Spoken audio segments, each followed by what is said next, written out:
Good morning, Big Ten fans. Welcome back to another edition of the Big Ten Morning Minutes.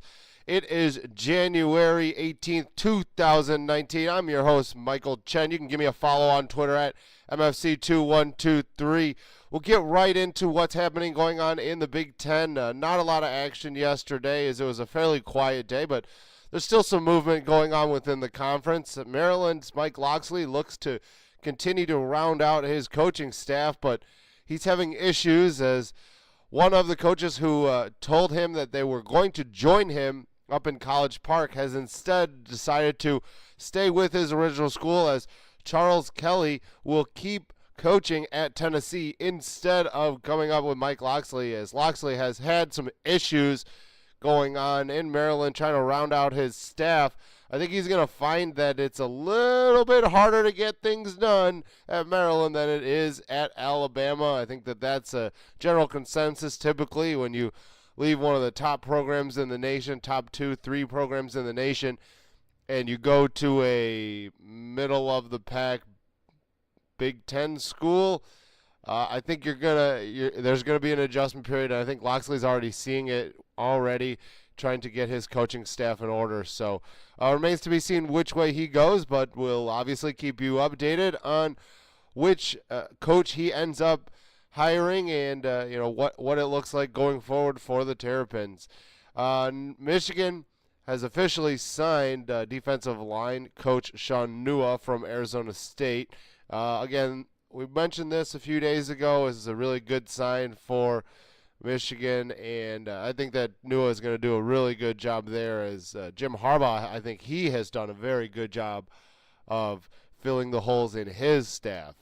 So look out for Michigan again. I think they'll be good. They need to kind of get over the hump this coming year and get some monkeys off of Jim Harbaugh's back, as he obviously thought that they were going to get them all off last year, and then it ended in a not so good losing streak of 2 games, losing the bowl game and obviously losing the game to Ohio State.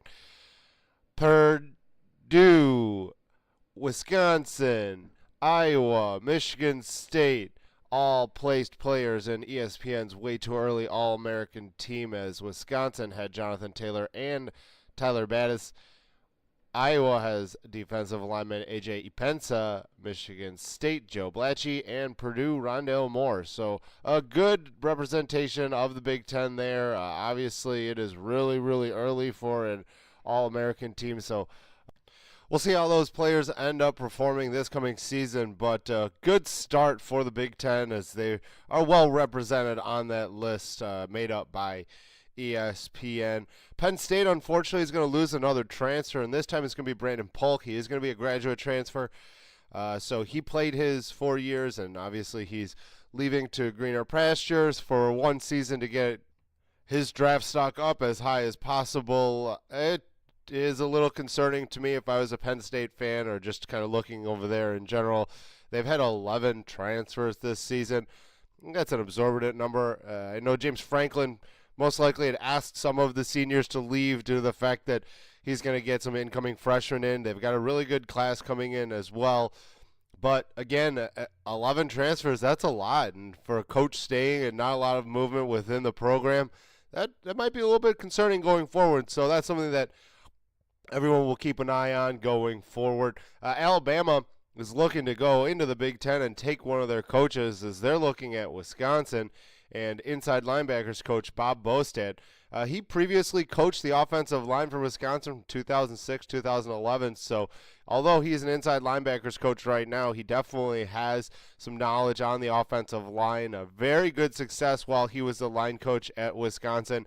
And obviously when you look at the names and the players at Wisconsin, they're always loaded with offensive line talent and not highly ranked offensive line talent. So if Bostad was to potentially go to Tuscaloosa and join Nick Saban's staff, he's going to have a boatload of talent out there to coach up, and it's a little bit different than coaching up 3 stars that you have to work up to. He's going to get 4 and 5 stars that are almost already at NFL levels, and it's going to be a difference for him. So hopefully that doesn't happen, as Wisconsin's one of the best teams on that side of the ball, for the offensive line. Although he does coach the inside linebackers, I'm sure he's putting a little input into the offensive line as he has plenty of experience on that side of the ball. Looks like former Ohio State head coach Urban Meyer is nearing a deal with Fox Sports as an analyst.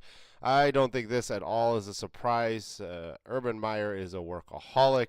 He is going to continue to be around the game of football. Although he is the assistant athletic director at Ohio State, a lot of people predicting him to go to USC at the end of this season. I just can't see that happening. I think that this go around with coaching, especially this past season with the Buckeyes, was really difficult on his health and his family in general. And I think that ultimately it's going to come down to that fact. It's his health, and his health is more important. He can still be involved in the game. As you can see, he's going to be an analyst on top of his duties as the assistant athletic director at Ohio State. So to me, I think this is a perfect match for Coach Meyer because he's still around the game. He's still doing something that he loves. During that one season, he obviously took a job with ESPN as an analyst. So you're going to continue to hear Urban Meyer's voice on TV, and he's obviously got some great insight as he is one of the most winning coaches in all of college football. Although he didn't win as many championships as his record shows, I mean, he won 90% of his games at Ohio State, and that's something that has never been done before. So his legacy as a winning coach is obviously there, and he is obviously going to be a talking head for Fox Sports in the near future. A big recruiting weekend for a lot of Big Ten schools.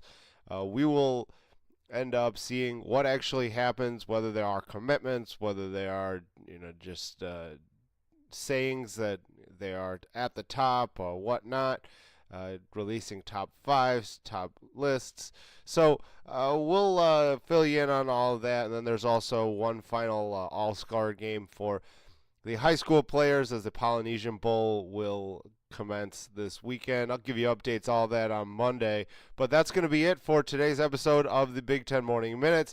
I've been your host, Mike Chen. Give me a follow on Twitter at MFC2123. I'll also tweet out a lot of other college football information, but it's always fun to get that top hitting early action on college football. So I'll keep you updated on that. Have a great weekend, Big Ten fans.